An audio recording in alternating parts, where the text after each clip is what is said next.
Ron Howard may have been the red-headed darling of the Andy Griffith Show, but life behind Mayberry's white picket fences wasn't always so picture-perfect. While viewers saw a tight-knit, small-town family on screen, the real dynamics were far more complicated. Sure, Howard shared laughs with Andy Griffith and Don Knotts, but there was one cast member he quietly loathed, and he wasn't alone. That same person also sparked the one feud even Andy Griffith couldn't forgive. The tension was real, the resentment ran deep, and for decades it was kept tightly under wraps. Until now. This is the castmate who drove a wedge behind Mayberry's curtain. The Andy Griffith Show may be remembered as one of television's most wholesome sitcoms, but behind that small-town charm hid a storm of clashing egos and fragile tempers. The show ran from 1960 to 1968, delivering over 200 episodes of laughter, love, and moral lessons. But off-camera, the harmony faded. Among all the cast, one relationship stood out for all the wrong reasons: the quiet Cold War between Andy Griffith and Frances Bavier, who played Aunt Bee. On screen, Aunt Bee was warm, loving, and endlessly patient. Off-screen, Frances Bavier was anything but. Reserved, demanding, and often distant, she was known to bristle at simple direction or small adjustments during filming.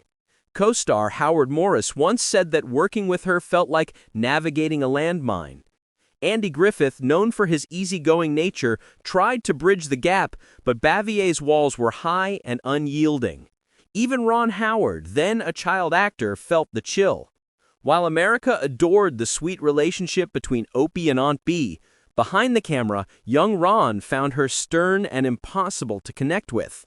Years later, Griffith admitted he once tried to make peace.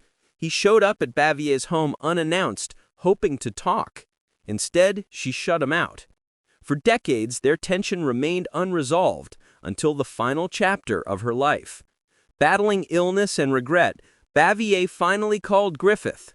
In that quiet, emotional conversation, she apologized for being difficult and thanked him for leading the show with grace. Griffith accepted. After years of distance, forgiveness finally came. Frances Bavier passed away in 1989, at 86. She spent her final years in the small North Carolina town that inspired Mayberry itself, peaceful, private, and far from the Hollywood spotlight. Andy Griffith followed in 2012, laid to rest on Roanoke Island, where he'd found solace.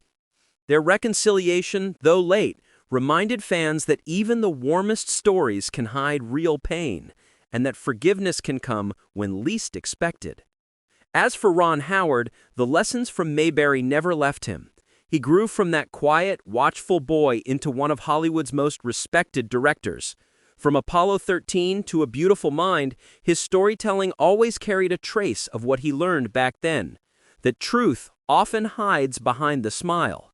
So when Howard later voiced disappointment in how real-life figures like J.D. Vance changed after working with him on Hillbilly Elegy, it wasn't just political, it was personal.